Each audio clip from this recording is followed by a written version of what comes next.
and welcome to the Gotham Outsiders, our Batman Pride Parade this month. I'm your host, Bat Obsessive Chris, and with me is my co-host, TJ.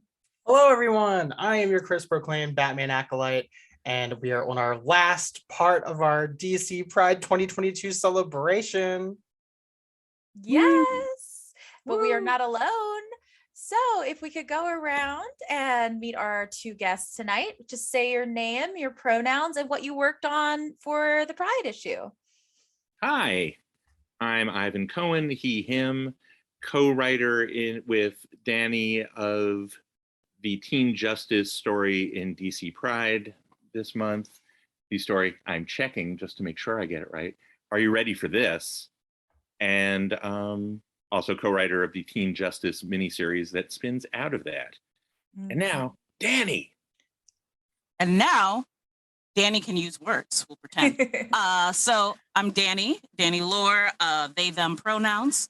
As Ivan said, we are very lucky to be co-writing Teen Justice, both the miniseries and the Kid Flash Teen Justice story in the DC Pride anthology.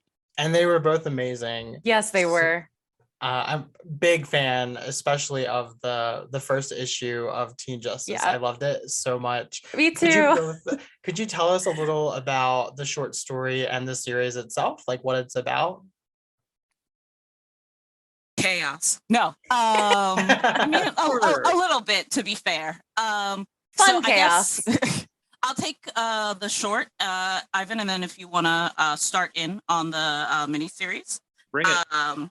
So our story starts out with Kid Quick, the wonderful Jess Chambers, actually being on a float for a Pride Parade for the first time. And it's kind of that moment in a superhero's life where they go from, I've saved some folks, to I'm a celebrity.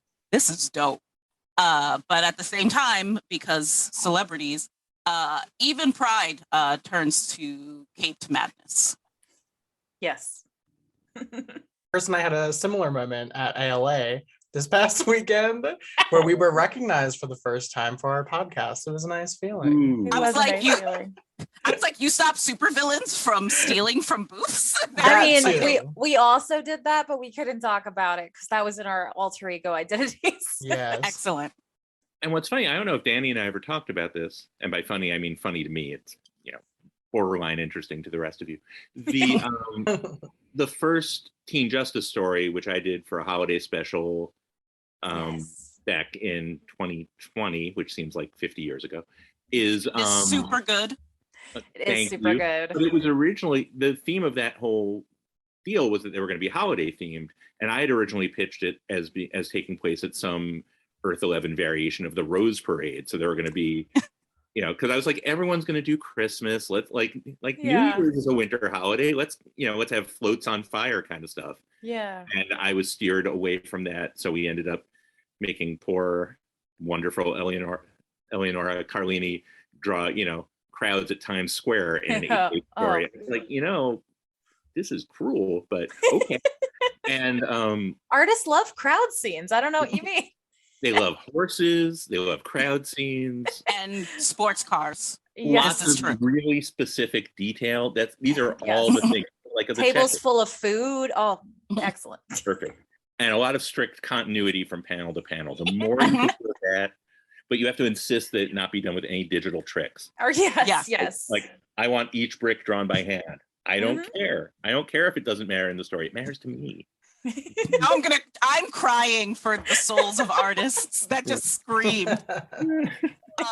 You became I used to be a comics editor, and I would sometimes, when the writers I worked with were maybe a little demanding of the artist, I would just say to the artist, just draw whatever you want. I'll take the heat.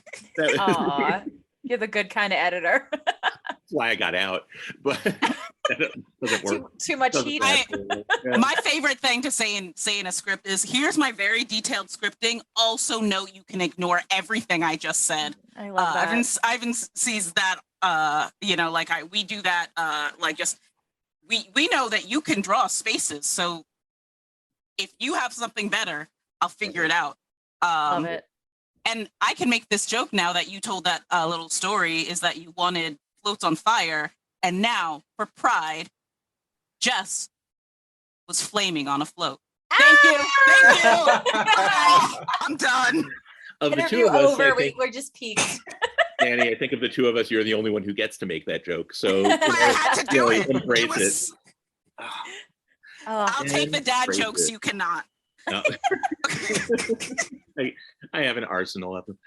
But we're going to talk about the miniseries too. And the thought for the story was always to sort of reintroduce the team because it had been a year and a half or so, and and to set the stage a little bit for what was to come in the miniseries, which was the team's first big adventure, the full-on introduction of Raven, even though he shows up for the first time in the Love Pride him. story. Oh, everyone loves Raven. It's crazy. Oh, yeah. I know. It's amazing. Y'all It's aren't amazing ready. it's amazing how easy it is, though. Like, it really is. When there's that much hunger for a character like that in the world, all you have to do is be like, "Hey, what's up? I'm Raven," and suddenly everybody's like, "I can't wait to see more Raven." I mean, come it's on. like Danny and I were like, "God, we're gonna have to write some cool stuff for Raven to do," because right now he kneels over a thing and he says, "Hey," and that's pretty much the entire first. He had us at hey.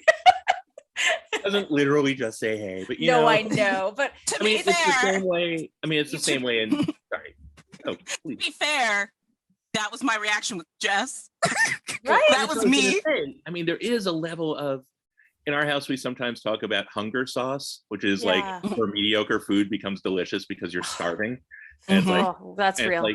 it's like so much with Jess, as much as we dearly love them, and we have so many things we want to do with them that you haven't seen and you aren't going to see this miniseries, but you may get to see sometime.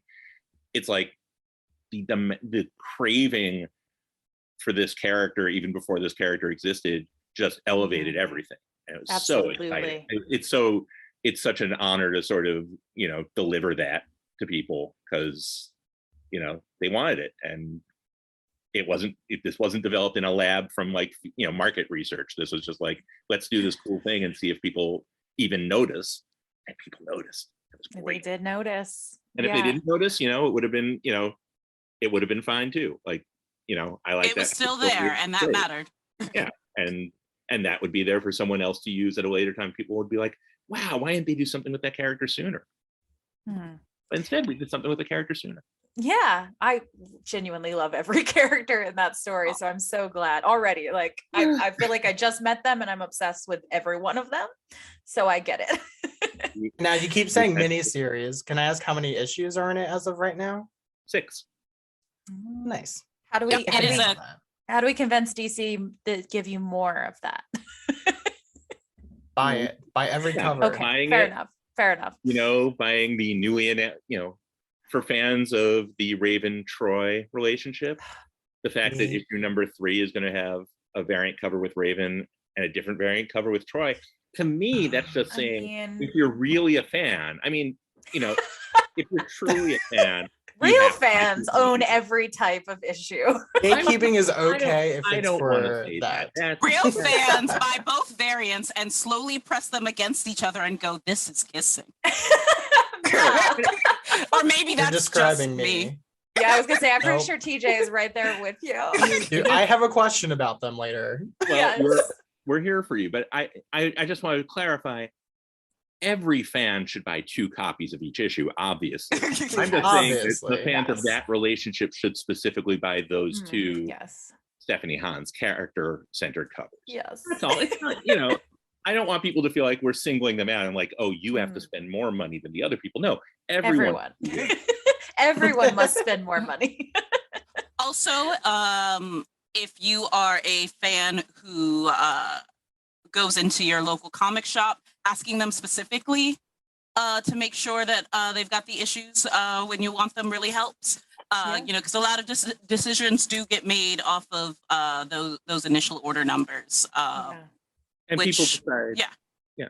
No, and people decide, retailers who have, among, the hardest job in comics, really, have to make decisions based on nothing. So they'll just be like, oh, issue 1 sold great, issue 2 sold pretty well too. I'm just guessing that it did. I haven't heard anything about Right. that. second issue yet because it's not out yet. But you know, unless a lot of people tell them in advance, like, put this on the pull list for me, they're just going to say, like, usually a third issue sells this percentage less than the second issue. And once that happens, I mean, digital helps, but like once there aren't enough copies on the shelves, you know, the numbers start to trail off. You can't, people who only buy copies in print, if they miss number 3, are unlikely to buy number 4. Yeah. You know, that's I will say, you know, obviously those single issues like do matter. I don't ever, as like a former bookseller, if you read trade, just get the trade when it comes out, pre-order it, that as well. Like, obviously, I love when people buy singles and trades. I do this both as a fan and as a creator. But I know that some people only read one form or another, and it's the same with digital. If you read digital, you know, like, buy your digitals and speak out about what you love. You know, like, if there's a panel that you adore, tag us, tag DC, you know, like, they notice. They notice if there's a lot of conversation about books as well as the numbers. Both things are kind of interconnected. Well, you hear your mission, listeners. Get out there, because I want more. Us too. Yes. Oh my God. The first meeting Danny and I had in person, you know, there's like 3 years of stories we could do.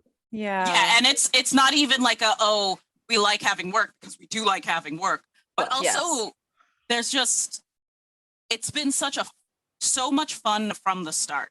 Like, we hit it off kind of like from the beginning, with kind of both the stories we enjoy telling and like not having the same, but having complementary writing styles, which really helps when you have a team, right? Because like whenever you work on a team and there's like, you know, 5 to 6 characters, you know, 7, 8, and then you're sitting there like, when you're doing it as like a solo writer doing dialogue, right?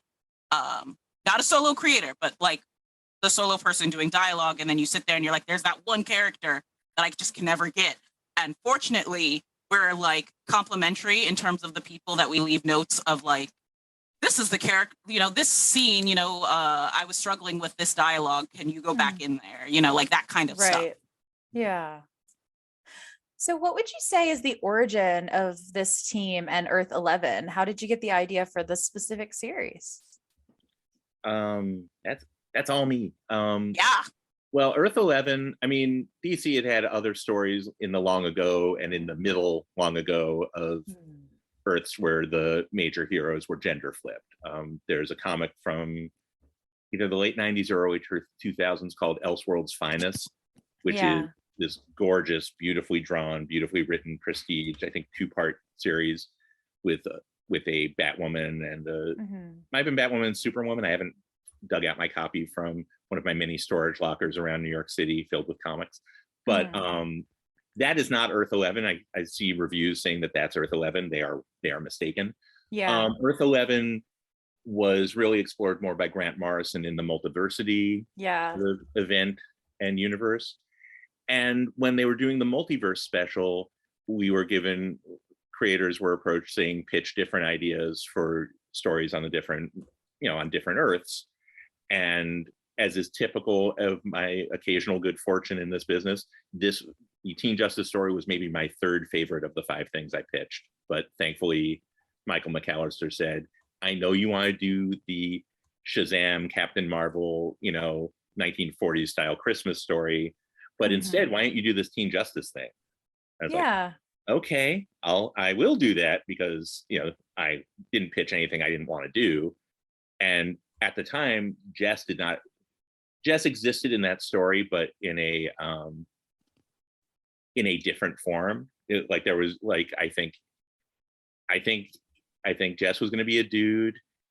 Trying to remember if he, when it was a he, was going to be Jess Quick, or possibly it was going to be like some sort of weird John Wick thing. Like it was the name was going to sound sort of similar, and there was going to be like a leather duster and like you know, which would then be a little bit Matrixy. Like it was all in the Matrix. And that disappeared about 5 minutes into it. Like I'm not sure I'm not sure Michael McAllister, our editor, even saw that. Right. But then, I had the question of, aside from just gender flipping everybody, why does it all have to be A or B? Like, that's not now. It's not the 60s. It's not the 50s. Yeah. We can be more interesting. And Yes. Danny has heard me tell this story many times, but I would say I would fully have expected them to say no, not because DC's not on board. DC's totally on board. DC's more supportive than it's ever been. And when I was on staff there, DC was plenty supportive. I would have understood if they had said, we'd rather have it be a bigger deal. Like in some ways you would understand if DC said John Kent should be the first out, superhero. Like, it should be a huge deal. It shouldn't be something we hide, something on page 61 of an 80-page giant that not that many people are going to read because $10. And I was so happy when they said yes, because it didn't have to be a very special episode of Teen Justice. It could just be, this is the nature of one of the characters. And it's 2 panels.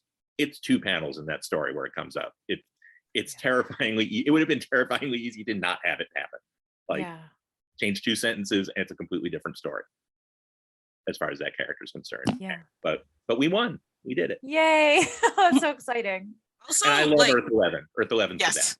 Earth 11's, as much as I have great affection for classic DC stories, it is so fun to be able to make up any mythology we want. I mean, I think we're even ignoring some stuff that's been established more recently.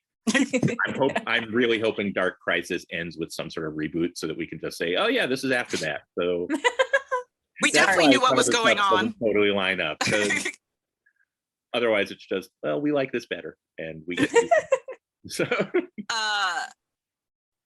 but like, also shout out in particular to our editor Michael, who I've worked with a few times on digital stuff so far, and Ivan's worked with him for a while, and he's really good at, when you give him 3 to 4 pitches, picking the one. Like, and it's not even necessarily the one you want to do the most, although, like, obviously with this we're like overjoyed, but like, he's got just a really good instinct of, I think this is the route to go, and also like pairing teams of creators. Like, I really feel that like there's something about every time I've, put in a pitch and like, even when he's like, well, are you sure? What about X instead? And you're like, yes, that's amazing. Just going to go and work on that now. And, it's nice to shout him out. He's the best. And so speaking of Jess Chambers was in last year's DC Pride issue as well, but the iteration of them this year is a bit different. Can you explain the timeline in these stories and how it relates to Jess's character? No. No. We can, but we yes. Well, I mean, the answer is last year's is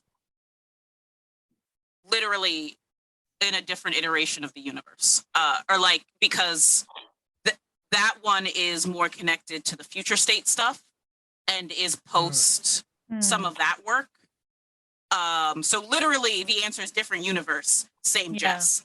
Yeah. So last year's story is like an alternate future, not necessarily where we're headed. Is that right? No. So the answer is that is just a quick moment in time with older Jess as the Flash. But Teen Justice would happen before any time that Jess is the Flash. Yeah, that's right. That sounds right. This is like we talked about in depth in our discussion of the issue. Right. So I just figured I'd bring it on. So think about that one as Jess, and that one is grown folk, and Jess is probably more put together than some of the other team members, but not always.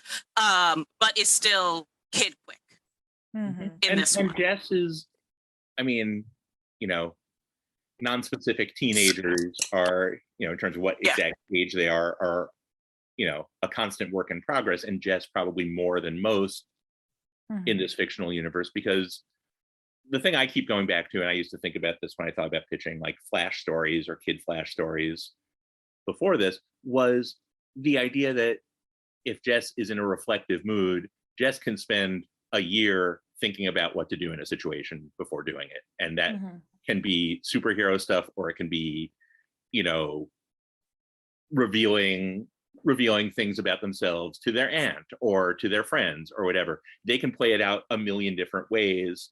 So in some ways, I feel like, I mean, I think we tell a very consistent story within Teen Justice, but if people think, oh, Jess seems different from how they were in that Teen Justice story a year and a half ago, it's like, well, presumably there have been adventures we haven't seen, but also they've had a minute to think about it, and their minute takes longer than ours does. So and when you think about it with teenagers, like a freshman, a sophomore, a junior, and a senior, like same person are very different people, right? Like the freshman me and junior me in high school were hugely different people, because that's a time where you're already developing and changing as an individual so quickly.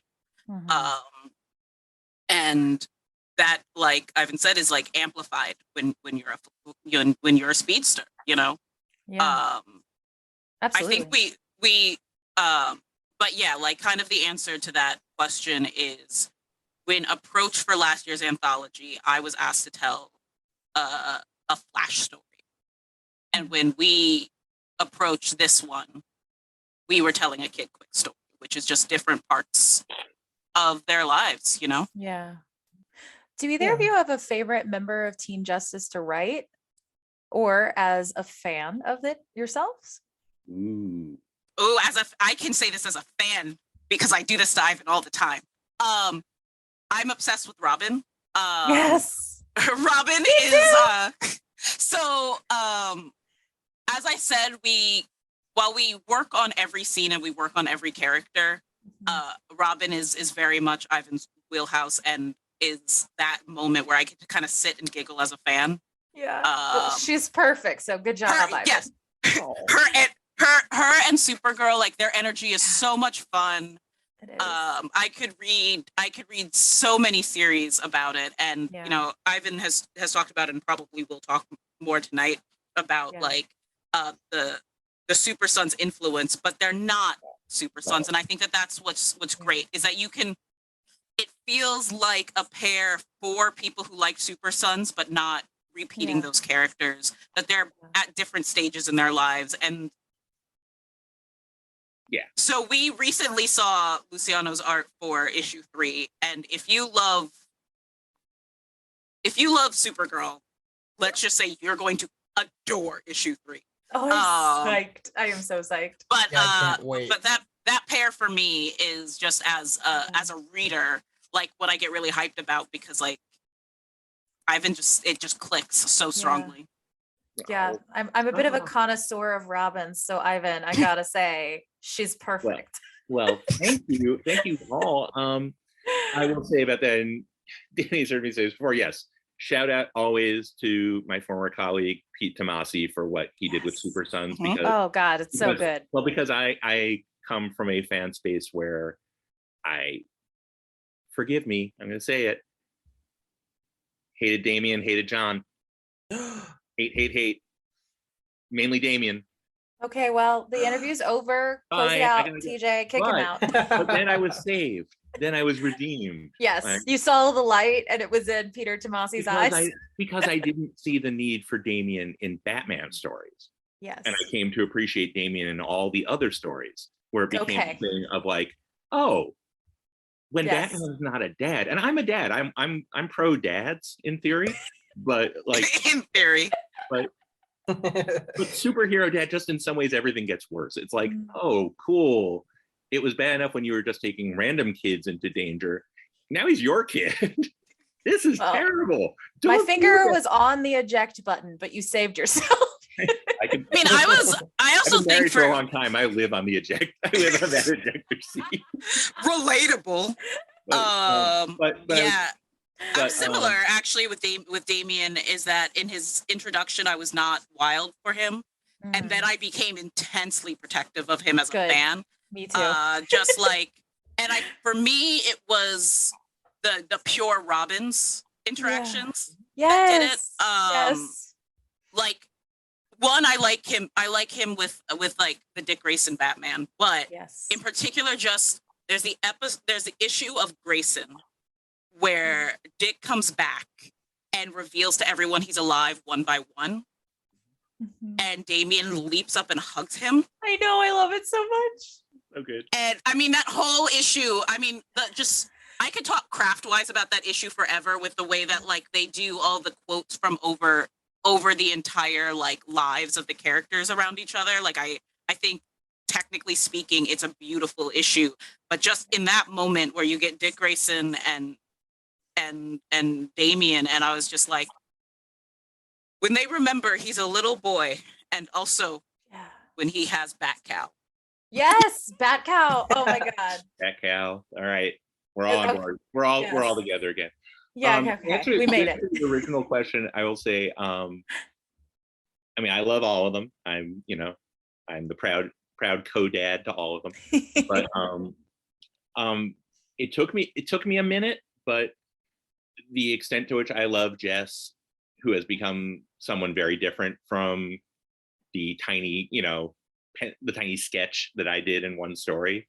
Like, I love what Danny does with Jess. I mean, we both, as I said, we both do it. I mean, we're both involved in all of it. I refer to it, the process we go through is at the end, we each run a Zamboni over it to like make it into our own things. Yeah. So there will be things where people give Danny credit for stuff where I'm like, that was mine. But obviously it's, vice versa. But I love Jess. Jess is a different person, is a more rounded person, and a person that I probably could not have written in the form they are now, with Danny sort of, infusing a personality that I don't have I didn't have in my quiver. I might be able to fake it now, which is, useful writing skills too. And I love Clary. Clary is great. I'm a sucker for teen Mae West with superpowers, or somewhere in there. They all make me happy. I want to do more with every time we get to do something with one of them. Like issue 3 has a bunch of Aquagirl stuff in it, and it was sort of halfway through the Aquagirl stuff where I was like, oh, now I get Aquagirl, and I went back and rewrote everything to reflect my new understanding. But like, she took me a while to sort of figure out, and Danny helped with that a lot, because we figured out sort of relationships with the grown-ups that sort of there were little threads in the first story that we have sort of amplified. But I will say, just to be clear just to add about Jess, reading the Pride story last year, there was this moment where it was suddenly like, oh, like the character had already been in Future State Flash, so I already knew, like, oh, this is what happens when you create a cool toy and put it in the shared toy box. Yeah. Other people get to play. And there's a moment where it's like, well, why don't I get to do it? And then I read the answer. It's like, oh, yeah, okay, I get it. I get it. There's a POV that is, authentic and valuable and well told with real craft. And, I can do some of those. I like to think I can do the craft part, but the other, authentic's good. And, and it's wonderful to see. And it's especially fun to see when I saw one review. I forget if I shared this with you, Danny. There was a great review of the first issue that talked about how great it is that the Teen Justice characters are like real teens and not like some 42-year-old guy is writing them. 100%. I was like, oh, 42. I remember being 42. I love it, because little do they know is that we just challenge each other to greater and greater dad joke heights in every scene. If you incredible. knew the terrible jokes that we cut out of every issue. Oh my God, I love it. But like, one of the very interesting things that we got to talk about early on, and this kind of is kind of like a broadening of what Ivan was talking about, is I'm really fortunate to be co-writing this with him, because like he said, he's proud co-pops, and we talked a little bit about like it wasn't a not liking of a character so much as like when you have an ensemble, right? And you build a full like fleshed out ensemble, and then everyone is drawn to one in particular, but like they're all your kids, right? Yes. So like, how does that feel? And it's that kind of thing. And I particularly was like, when we were discussing, I was like, Oh no, trust me. I want us to just highlight every single one of them all along the way. Like, and it's really fun to do that with Ivan Oh. and make sure that like this crew that he put on the stage, like, Yeah. I want him to keep doing more and more of it because then I get to enjoy it.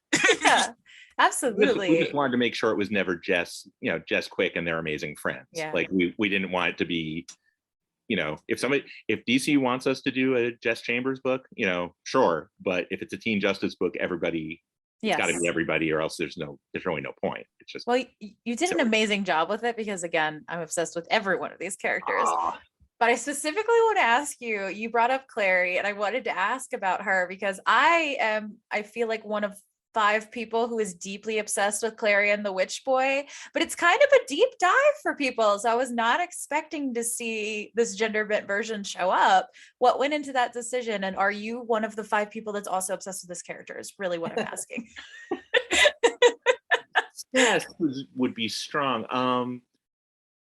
Okay, I'm still alone. It's fine. I remember. I'm a Vertigo brat, so I was just like, the second I saw her, like even before I read in the original comic the name, I was like, is it? It is. I know. That's how I felt. Well, I mean, there was the Peter David version and the Grant Morrison version, and it all sort of it seemed like it made sense to have somebody with magic powers in it, and having the sidekicks and mentees be someone different. And some of it was also just, I mean, there's part of the challenge of this book and the lineup is DC has done, sometimes by accident and sometimes on purpose, a really good job with, filling the bench with, different gendered versions of the same sort of archetypes. But like, so to have a magic user on the team and have it be, the Zatanna of Earth 11, well, then it's just Zatara. Yeah, and that's fair. And her dad isn't Zatara. It's like, it's not that exciting. Like, it sort of puts a lot more burden on, varying it up. And I love Zatara in this universe of books. And you see him again in issue 2, which is cool, because I love seeing that costume that Eleonora. That costume is amazing. With like the fishnet shirt. I mean, there's stuff I just, every time I look at it, I'm like, I still don't really understand how this happened, but but I'm so happy it did. And Clarion's super fun. I mean, the outfit's weird, the effects are cool. The biggest challenge is that everybody on this team is really powerful. There's a lot of, there does become a lot of, when's the magical showdown effect going to happen that keeps can't Jess solve all the problems? No. Robin, I mean, maybe if they weren't teenagers, but have met teenagers. They're causing half the problems, right? Well, sure. I mean, Robin is pretty much convinced that she can solve all the problems. Well, yeah, that's her deal, right? Well, I'm glad that you decided you had to use Clarion anyway, even if it was a logistics decision. I love him. Logistics the best idea. Logistics have logic, and we don't use those. Fair. I love how different that answer was. Ivan's like, logistics are amazing, and you're like, gross logistics. No, I mean that. We both agree with that's a little insight into how these pages end up being scripted. I love it. Wait until you see more of the Earth 11-ness of it all in issue 3. So excited. I will say, I don't know if I've shared this with you, the number of times I have to sort of go back to reference to double check, like, okay, so if it's an Earth 11 version, whose last name do they get? Who's it? Okay, so Star Sapphire's Carol Jordan, so that means Green Lantern was Hellfire. Oh God, my head hurts so much. Yeah. Like I will say that not a Wayne. Okay, Kane, got it. Yes. There's an outrageous amount of time spent figuring out characters' names. Because sometimes we're doing like gender swap characters, right? And then sometimes we're not. Like sometimes they are like, say, a fusion of characters or just an alternate, character and like we spend a lot of time picking out each of those, even if they only show up for like a panel. We have spent at least several hours debating this. I did want to say I always love Ivan's description of it dealing with Clary, because Mae West is way more classy than my thing, which was, what if Phoebe from Friends was super powerful? Was my initial You ain't wrong. You ain't wrong at all. That's excellent. So when I get stuck there, talking. Yeah, The dirty talk, the slightly innuendo-y talking is where. Yeah, and she's I kind of do the the episodes where you get like, say, her or like Eric from Boy Meets World, where it's like the silly character, but it's the episode where they're emotionally smart. Yes. Like, so like they're smarter than like those goofy episodes. Like that's like usually my base approach, and then I'm like, please clean up whatever chaos I just caused. I love that. And Tico is Smelly Cat, is what you're saying. Yes. And I see it now. Oh yes. Oh my God. Wait, that's perfect. All wrong. Oh. All wrong. I may have I take every it back, time. Danny. You've ruined it. You've ruined my babies. What did you do? By that made it perfect. Every time Tico hisses, I have in fact thought of Tico being soothed by Smelly Cat, and I want you to know that now, because now you'll never stop thinking about it either. Dear Michael, I am off issues 5 and 6 because Lenny is mean. Love, Ivan. What an exclusive. So I have to redirect this to my Please, boys, Troy and Raven, because as we've established, I'm a huge fan. Whose brilliant idea was this couple, and how did it come about? That's all us. I don't. So like, I how don't did know you arrive here? The only thing I remember for sure is that we wanted to have a new member of the team. Right. And then I think that was kind of natural. Like, it was, again, with, like, just like Clary being there, like a more magical character made the most sense. And it went there kind of like real, like very naturally. And then, of course, we realized that just means we get a purple goth boy, and well, Everyone's sparkly. So emo. Yeah. I remember the conversation. I mean, I think one part of it was that if we were really doing, part of the deal with Teen Justice is that Teen Justice is New Teen Titans and Young Justice, the animated series, and Young Justice, the comic, and, a little, Claremont Byrne X-Men. And, it's every teenage superhero book we liked. It's a little Infinity Incorporated sometimes, like if we go for the deep, weird dives. And New Teen Titans, Raven brought the team together and was mysterious and had a secret agenda and didn't reveal a lot. And a member of the team was obsessed with her. And I don't know, somehow some of that leaked into this, because we, didn't do it in the first story. Yeah. But so if we didn't do it in the first story, there must be a great reason we didn't do it in the first story. And again, logistics are the source of all good stories. so there was no Raven. So instead of that being a mistake, we turned it into a feature. It's a feature, not a bug.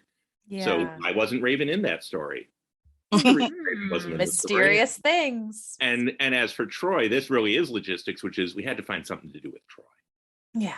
Troy's awesome, but I love his pants. I think I literally said that. I think I literally said it as like my logic for wanting more Troy stuff was, oh my gosh, I love his pants though.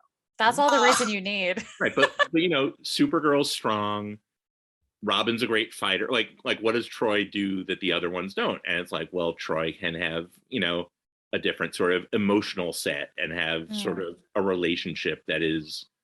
Yeah. That brings. I was really scared how you were going to bring together that sentence. I was waiting for it to be like, Troy is gay. No, I was way worse. Supergirl is strong. Clarion has magic. Troy is gay. Wait, hang on a second. Dang, Troy's gay? I need to say my name is My name is Troy, and I feel very seen right now. I actually thought what you were going to say. You were like, well, what does Troy do? And I was like, if he says Raven, I'm going to just log off. Oh, so much better. No. That too. is better. That is Awful. It is the worst thing I've ever said. There is I'm no, so happy it there is no happened. pronoun in my heart or mind that has Raven go, what? How dare you? Right. How dare you? However, it was a great innuendo dad joke. So Yeah. Like I said, that's our language. I'm so delighted that happened on our show. Michael. Very happy. Still out. Not Doubly that kind out. of out. Other. But yeah, and it was just kind of delightful idea kind of to pair them off. Mhm. Mainly because I just think of like Donna versions and, you know, Troy, like I'm just like, yes, let's put the emo boy with the Yes. person with that blinding smile. You've got Like, it. there's Sunshine Grumpy Boy is like a classic duo. So Such a good trope. and you know, it's also kind of who can kind of like bring him into the fold, right? Like yeah. who can kind of be like, come on, like let's go, you know, like you want to like have this play date, and he even when Raven's like my demon mother said I had to go home right now. Oh, Trigana. So do either of you have a favorite moment from your DC Pride story you'd like to share? One that you're either most proud of or personally a fan of? You could also pick a moment from Teen Justice issue 1 if you'd rather. Last page of the anthology story, because we very much were like, what if the last page was the opening, was like, we literally scripted it like we wanted it to be one of those old school dialogue covers. Mhm. Like there's a lot of like old kind of like pulpier like influence, I think, to a lot of the stuff that we take, you know, like not just because like we're doing a lot of like new Teen Titans references and stuff like that, but just like what we love. And I remember us very early on deciding that it would be so cool to have one of those like dialogue cover type drama moments. Yeah. No one can ever know, you know, like and getting to do that as a character intro is just super fun. Yeah, that was. Thank you for reminding me of that. I just went and looked it up. I was like, oh yeah, that's what we did. We're smart. We're so cool. So cool.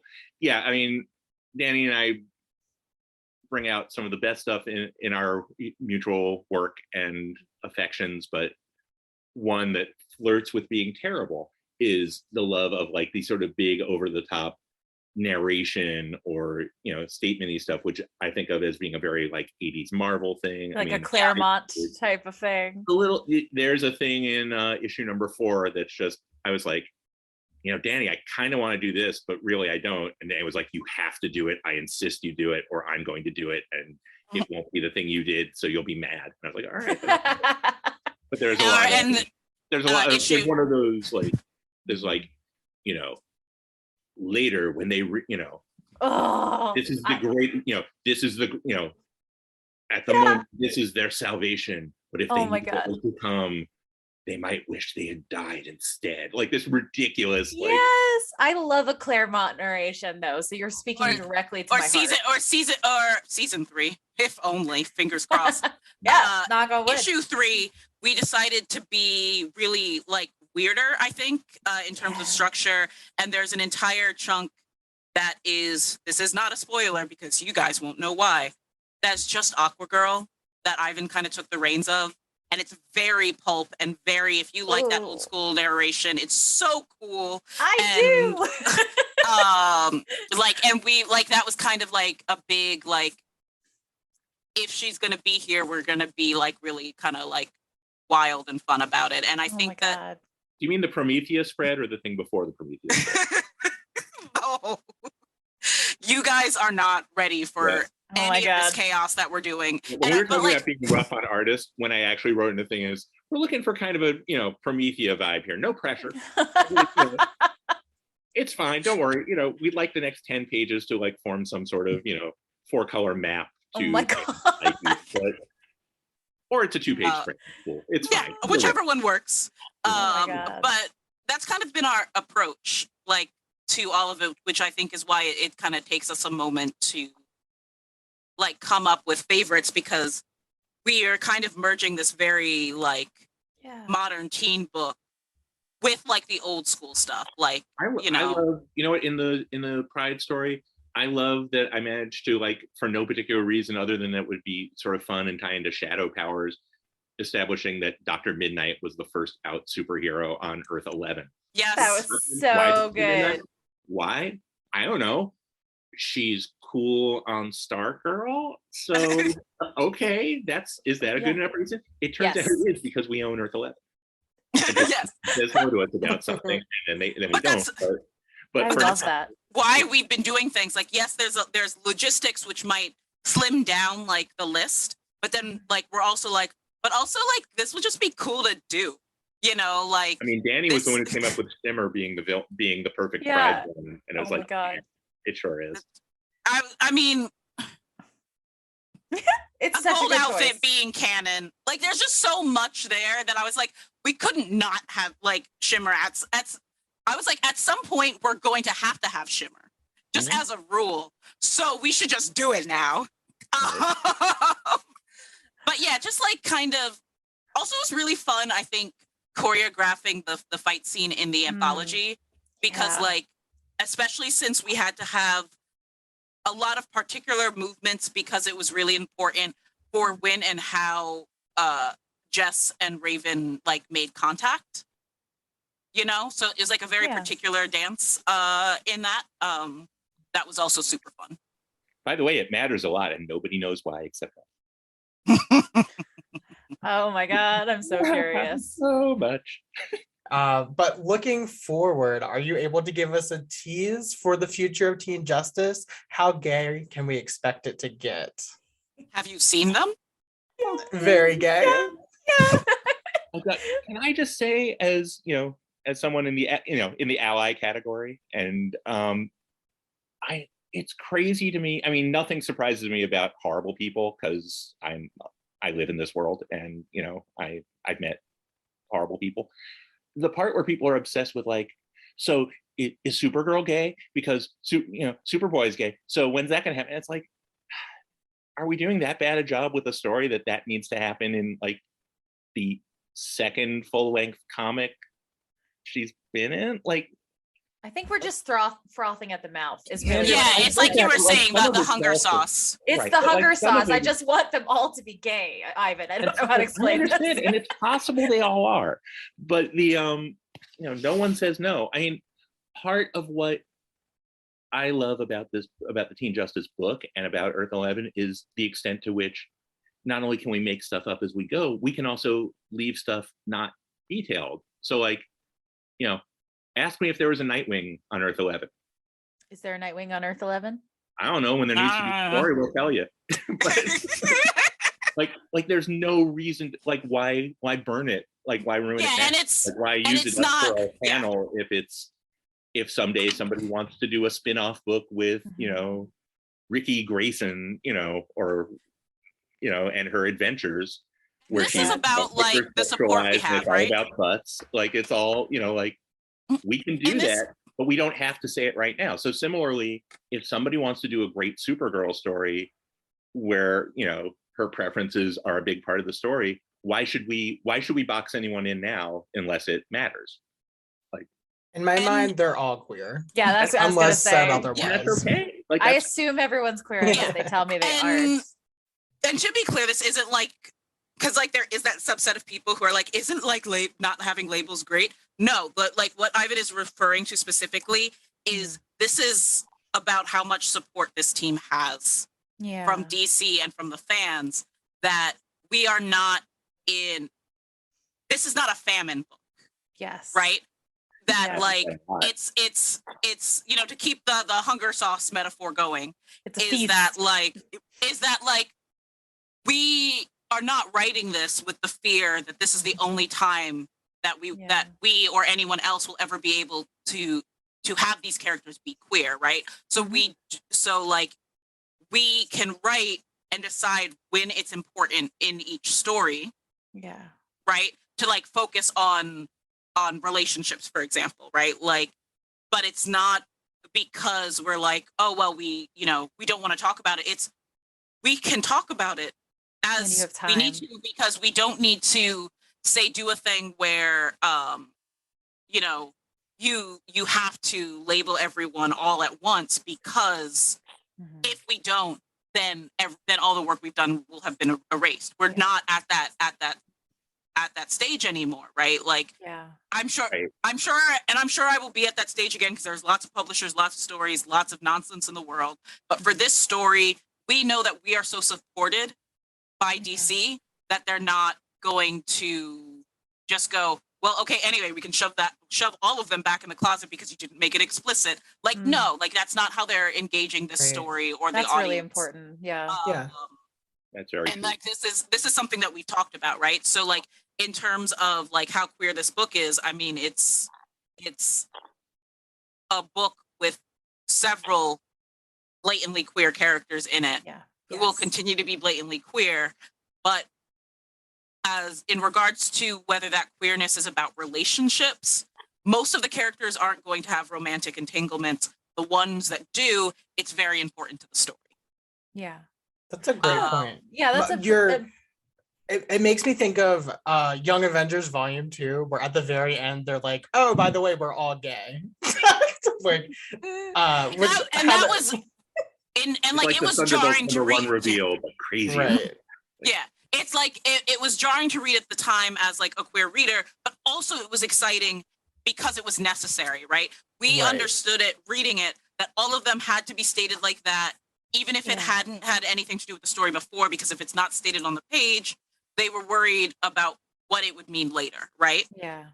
And to be able to write for these companies and not have that worry right now, is really nice.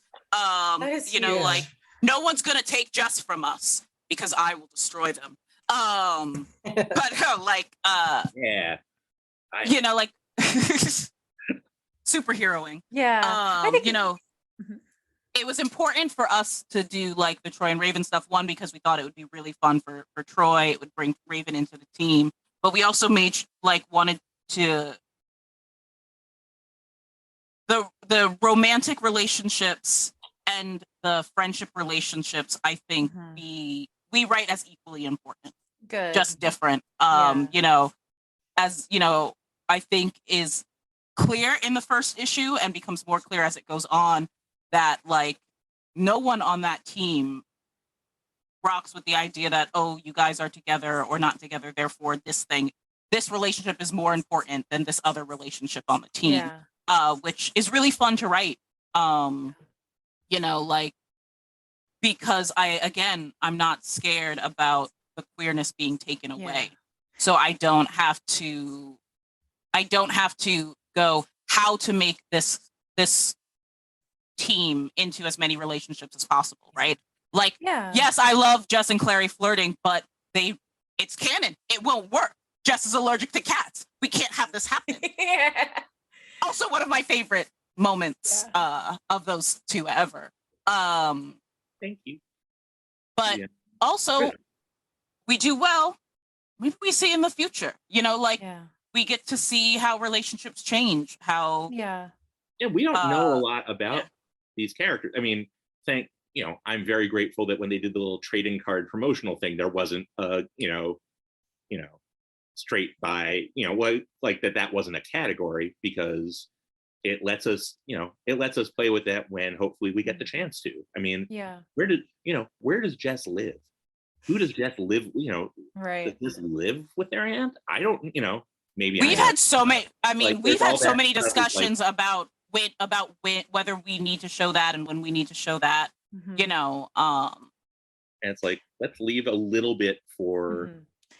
I'm glad we can leave some stuff for the next people. I mean, and hopefully the next people are us. But no, I mean, I really appreciate you making that distinction, because I think as a fan, we feel that scarcity from the past, where it's like, if it's not said, then we're never going to get it right? But it's nice to hear you saying that you don't feel that way about these characters, that we can kind of let go of our collective clenching and let them grow. Because it really has felt like that in the past as queer fans, that it would be taken away, and it has in the past been taken away. So it's good to hear that, I guess. It's reassuring.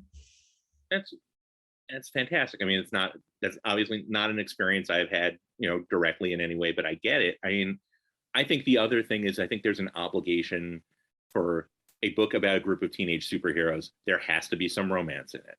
Yeah. But if you want it to be a book that people come back to in the superhero idiom, it has to be a book about people punching each other. So there's a balance, so you have to find that balance of everyone's flirting, everyone's, Yeah. everyone wants to, have the romantic experiences or sexual experiences, but they have to save the Chrysler building from the attack. Yeah. Because if they don't save it from the Chrysler building, there's not going to be any time for romance. Well, dovetailing off of this discussion and leaving behind your team, because obviously they have time to define themselves, we've had a lot of big reveals in the DC world lately of characters being queer. We've had, Tim Drake and Connor Hawke. What is your prediction of the next big DC character? You obviously not saying you know anything, but if you could guess, who's going to be the next one? I don't ever answer questions like this because I don't want to jinx it. Oh no. Okay. No, Fair enough. but this is also because I also get questions sometimes oh, if there's any character in either universe that you would get to turn to write coming out. I have answers. I have very strong, passionate answers that occasionally at cons I will regale people with. But I don't like saying them out loud. Fair. In case one, I ever get the chance to do it. Amazing. Or two, I jinx it. Or three, someone takes it, even though we've prefaced this disclaimer with, I know nothing, Jon Snow, that people take stuff out of context. But less that, because I could just tell them that's not what I was saying, but more because fingers crossed, I either as a creator or as someone who opens a door gets to help make those things happen. Okay, make intense eye contact with me real fast. I'll try to read it all. No, I'm kidding. But that was an amazing answer. We also would have accepted Nightwing. I'm just kidding, but that has been a popular answer. That actually has been so many people's answers when we've asked this question. Everyone's like, he's been on a lot of Pride issues covers. Just saying. Fans have spoken clearly. That's I'm going to take Danny's answer, even though I had an answer. I was ready to go. Oh, no, but what is it? Nope, I'm good. Danny is safe. Please. Okay, you make intense eye contact and I'll try to read it off your face. What? Really? Oh my God. That would be amazing. Yeah, I thought you see, I'm glad we're back together on this. Yeah, we are. We recovered from the Damien thing earlier. And now, do either of you have any other queer media that you're enjoying that you want to recommend to our listeners? I am playing, I'm very late on this. I am playing Assassin's Creed Valhalla. Ooh. Which explicitly lets the last few that and Odyssey both let you pick between male or female main character.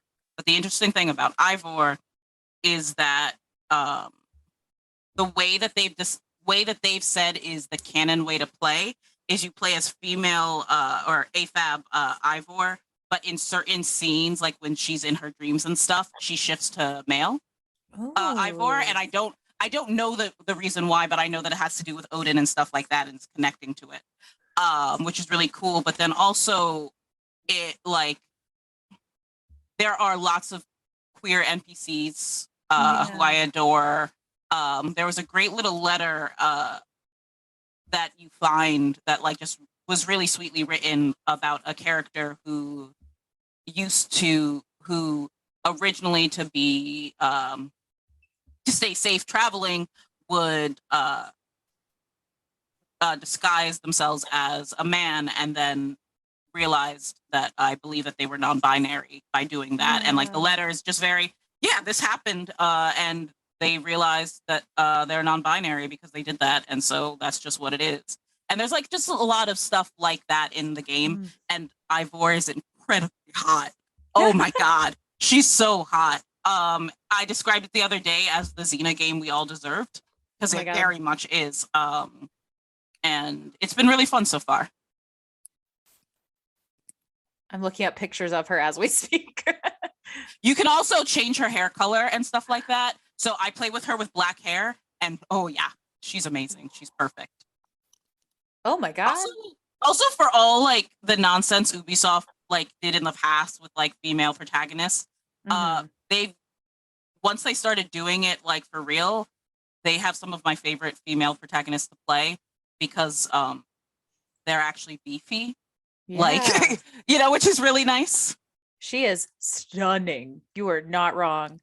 And then her with black hair, I'm just like, I'm just playing Xena. This is great. Yes, I approve.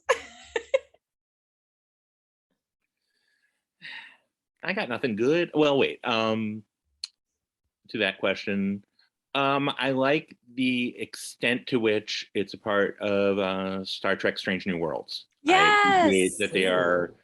I mean, I think there is always the Trek challenge of how far do you push it before it becomes Picard in a dress. This show sucks. You know, like in terms of like having things that are not just people in jumpsuits having adventures and presumably all being, you know, hetero. Picard's skirt in the next generation is great though. Like, let's not forget how awesome he looks in that dress. Right, but they bailed on that stuff so quickly. Like I remember, know, like, it's the pilot, sad. it was like, oh look in the background, people are wearing skirts. That's cool. Then they're not, and it never happens for years. I know. I'm so excited to read it. I'm so excited to watch Strange New Worlds. Like the more, like I haven't hopped on the newer series as much, mostly just because I've fallen off on watching a lot of TV for like my own reasons, but like seeing clips and people talking about Strange New Worlds like gets me hyped for like watching like a show. So I'll probably marathon that again soon, or I'll probably and there's a marathon trans character. So yeah, and they're so I mean, hot, so hot, and it's fun. And I mean, in the hunger sauce on that one is I didn't realize how much I had missed a Star Trek show that didn't have an overarching storyline with a big bad. Like, which is great because like there's been maybe 1.5 episodes I genuinely didn't like that really frustrated me. And in shows where it's all building to the giant fight with the big enemy, that can that can just make it like, oh, I don't want to watch anymore because I don't care what happens because that show, they lost me. This one, it's like, oh, they lost me a little, but next week will be a whole new thing. I don't have to worry. You know, the thing I didn't like won't be in the next episode, so I don't have to worry about it. Awesome. So it's very fair. That's just pure joy. That just makes me, you know, the idea that I live in a world where I'm watching a Star Trek show and a Star Wars show, and like, how'd that happen? Like, that's great, isn't it? Star Wars shows. I heard we won. I guess you know, we lost everything else lately, but that one thing. That one thing is keeping me. Same. We're all fine. We're fine. We're all fine. We're all fine. I saw one of those Twitter things where it was like, tell me you're a comics fan without being a comics fan, and like the reluctance to engage because I'm just going to get yelled at. But you know, my friends are all going to say yay, and enemy and jerks are just going to be jerks. And I'm like, well, I can just stipulate that. But I would have said something like, comics fan without saying you're a comics fan. I believe that like social good can be achieved by good people trying hard. Like, that would, it's like, but that sounds naive and silly. So, oh God, yeah. No, whenever people say that, I think back to Greg Rucka once talking about Captain America, and what he said was that if you find it hard to believe that Steve Rogers could genuinely want to be a good person and want to just do good, and like you need him to be like darker and edgier, that says more about you as a person if you can't find a superhero being a good person like realistic than it does about how the character's written. And I think about that a lot because like I worked in a comic shop for like a decade, and I was always a big, you know, give me I was either the give me the Supermans or give me the John Constantines. Like I was just nothing in between, right? I'm the same way. And for me, it was always wild to me when someone would say that they couldn't believe that like somebody would like just be trying to do good like Clark. And I'm like, get better friends, please. Yeah. Do better for yourself. You deserve better. I mean, maybe you don't. I don't know you, but you know. The only reason to do good is if some horrible, violent crime happens to your loved ones. Oh yes, that's true. Well established. There's no other reason that somebody with ability and resources would choose to do right. Look, comics Come hate on. parents. I don't know what to tell you. They gotta They be love dead. pearls. They got it from the Disney movies. That's all the same. That's true. Oh wow. That took a So turn. it did, but it was a lovely one. We've had the same discussion on our show about Superman, and people who say Superman is boring. I truly think they are the ones who are boring and don't have imagination. Like, come That on. was my opinion at the beginning of our show, and I've grown as a person. I was gonna say I wouldn't have said that so blatantly insulting if you still thought that, TJ. I promise. But my logic for that always goes, well, then make better gray area plots. You don't have to like. Here's the thing: someone can try to be good, and like this is a struggle that we have day to day now, right? With all of like everything on fire, is sometimes it's really hard to just try to do good, but that doesn't necessarily mean you stop, right? Yeah. It can mean you're trying to do like. I think that some writers have done this really well with Steve Rogers in the past, for example, where he tries to do good and he is wrong. Yes. Right? Being good doesn't mean that you've made the right decision or trying to be good, right? It could also mean that there is no obviously good decision, right? And like those are great stories, but like people who say that like a character can't just be a good person, I'm like, All-Star Superman exists. Yeah. Like he is nothing but giving and sweet in that story. I think sometimes people who come away with that opinion, it's because they've read stories written by people who didn't like Superman. Yes, I think so too. I think there is a reality that, you know, we all experience some version of it. I'm sure Danny and I do, which is if the family needs money and someone offers me the opportunity of a lifetime to write a character who maybe I don't get, will I always say no to it? You know, I don't always have that, you know, and sometimes you get stories where it's like, ooh, 6 issues of Superman not flying. I'm not naming any specific runs, but that was a run where a really famous writer got to write Superman. It was like, wow, you'll believe a man can walk from town to town. Why did that happen? That's fair. And if that was your Superman, you'd be like, Superman's boring. Even this great writer can't make me care about Superman. It's like, right, because maybe that writer didn't actually care about Superman enough to do it. 100%. You know, 100%. read World's Finest. Read the current World's Finest comic. You want to see a comic where somebody loves both of the lead characters and makes them cool.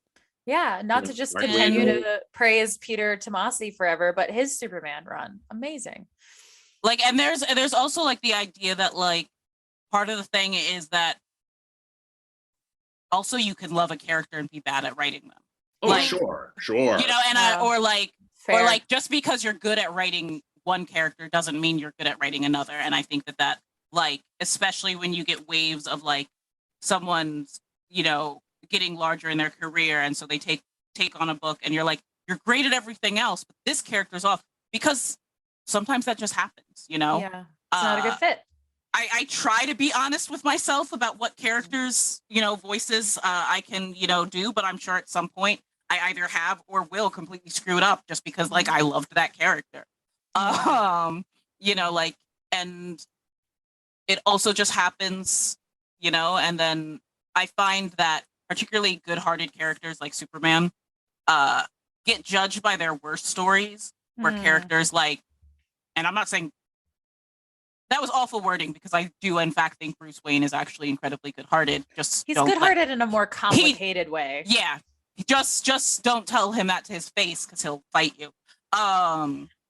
Is that a character like Batman, who is darker and it's more complicated and edgier gets judged by his best stories, right? There's like this weird dichotomy there, right? Where why is this character always, you know, judged by their worst stories? Right.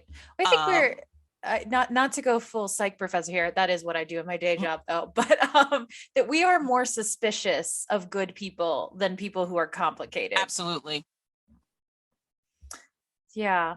Well, jarring transition to our next question. If you could take one character from another DC Pride story, to not yours, to a Pride party or Pride parade with you for real, who would you take and why? Who you want to party with? I'm going to cheat because he's not a character. It's Kevin Conroy. Yes. You were not the only person who said that, and good answer. But also Connor. I think I think also Connor. I've adored Connor for a very long time. And we can both just vibe off to the side. I'm also not a big crowd person.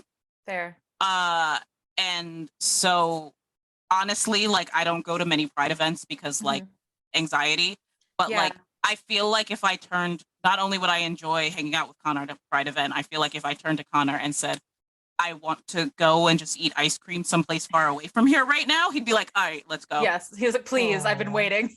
Yeah. How about you, Ivan? I was going with Jess for the food reason too. Oh, yes. Like, there's a lot of places I want to go. I mean, I'd be a little worried that Jess might be, flighty is unfair, but let's say spontaneous in a way where like suddenly I might be alone at this party. And this you might party have to have another person with you too, just in case you get ditched by Jess. Well, I need somebody with me who can like fly or teleport, because I'm gonna be like, you know, why am I in Jakarta?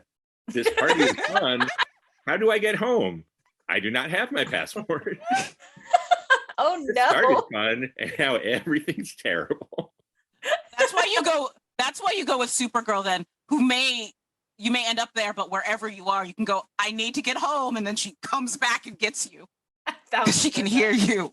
Yes. Smart. Either that or Barbara Gordon, because she's awesome. Oh. Yeah. Yeah. And depending on which version, she could tell me about being a congresswoman or put in library science. I mean, there's a lot of dull, wonky stuff that could really be fun. Yes. Oh, yeah. And she could teach me martial arts. Oh, yeah. I'm just assuming all that would happen at a Pride party. I don't know. Yeah. I think that's what happens at Pride. You're right. Right. Yeah. Yes. Yeah. Okay, good. Thanks. Little straight guys being pranked. No. We're telling you the truth. I'm going to spend the next 11 months preparing for the greatest Pride experience. All Pride events end with a martial arts tournament. That's just a fact. I'm sorry no one's told you before. True fact. I will always remember this. Back when Big Apple Anime was a real big con. I remember one of the first times I went. My now wife, then girlfriend, and a couple of friends were going down an escalator, and we just see the world's hottest cosplayer doing a pitch perfect Squall Leonhardt. But to top it off, he's teaching everyone how to do jumping, flying, spin kicks. There's just 5 cosplayers just next to the escalator, just all learning how to do these flying spin kicks from Amazing. Squall. And I'm like, apparently they do teach the martial arts moves. So there you go. See, we weren't totally lying. And to wrap this up, where can our listeners find you both on social media? And do you have any other projects they should be looking out for? You can find me on Twitter and, in theory, Instagram, although I never go there or do anything. Same. At Ivan M. Cohen. And I have some stuff I'm not allowed to talk about, which is very exciting. Ooh. But also some crazy Scooby-Doo nonsense coming up. While Batman Scooby-Doo is not currently a thing, there is some Scooby-Doo nuttiness involving crazy unmaskings. I struggle with that comic more than I should. It is harder to write 10 pages of that than 20 pages of Teen Justice in a lot of ways. But I especially like there's an issue coming up, I think probably comes out next month, where there's a point, spoilers, a character in the story is wearing a mask disguised as Daphne at one point, and she totally looks like on model Daphne until the mask comes off and reveals that she is the normal human proportion person she was earlier, and suddenly she is human proportion. I was like, that is a great mask. That's an amazing gag. That mask has like full body Spanx built into it in some way that I don't understand. But, love it. But there's that, and I promise there will be more things that people will like. Ooh. I'm a huge Scooby-Doo fan. I don't think I've ever said that on the show before, but I'm sure you have. I'm gonna have to check it out. Yeah. Excellent. Send me an email. I'll hook you up with some stuff. Please. I can take care of you. Ooh. Chris. Now I need to go back. No. Was it the Damien stuff? Was it the Damien stuff? Special enthusiasm, so you're out of luck. I'm sorry. I also love Scooby-Doo. I was just giving him his moment. Nope, it's Right. mine. It's Lily. just me and Now Ivan now. Now it's time for my annual search for quality DVDs of the 13 Ghosts of Scooby-Doo again. Yes. Because it's one of my all-time favorite series. As a queer person, Daphne dressed as the ringmaster in the circus episode was really formative. I remember sitting there as a tiny queer, not knowing I was queer yet, going, this has awakened something in me. That's excellent. Yes. For me, it was the live action Sarah Michelle Gellar Daphne. What an awakening. Anyway, not to turn this into a Scooby-Doo podcast. Although we could. So you can find me over at Twitter, occasionally Instagram, probably more so if I start building Gundams again. At WereDogs, WereDawgz, because I have a brand and it's werewolves. As for what I'm doing, announced the sequel to the Transformers Shattered Glass stuff, which is super fun.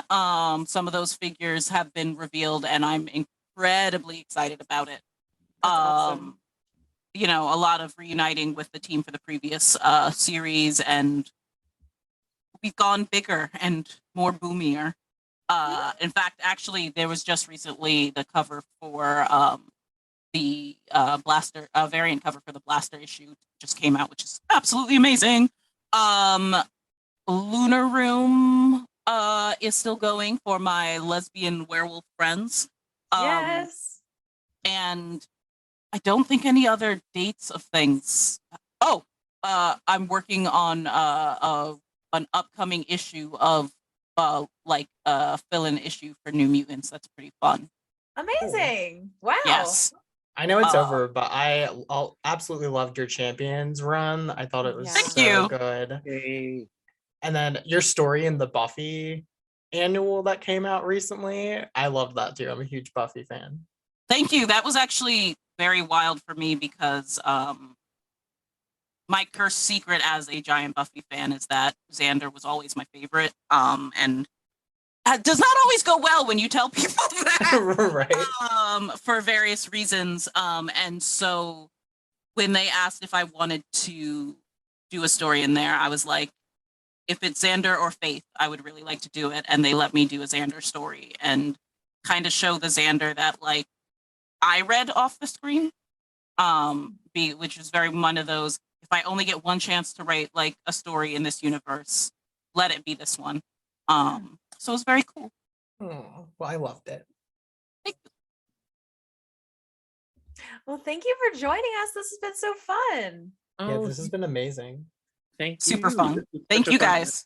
Thank you for listening to the Gotham Outsiders. You can find me, Chris, on Twitter at The Myth of Psyche, where I talk about feminism, psychology, and Batman, of course.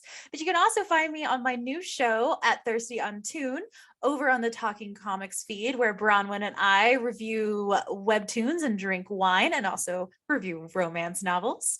You can also find me writing reviews at talkingcomics.com, and I am now accepting consulting clients. So if you need someone to do sensitivity reading or consult on psychology or queer identity, I'm your person. You can also find my co-host TJ at Troyfin2 on Twitter, where I talk about books, gay things, gay books, and all sorts of things, including Batman pretty often, way more than I used to.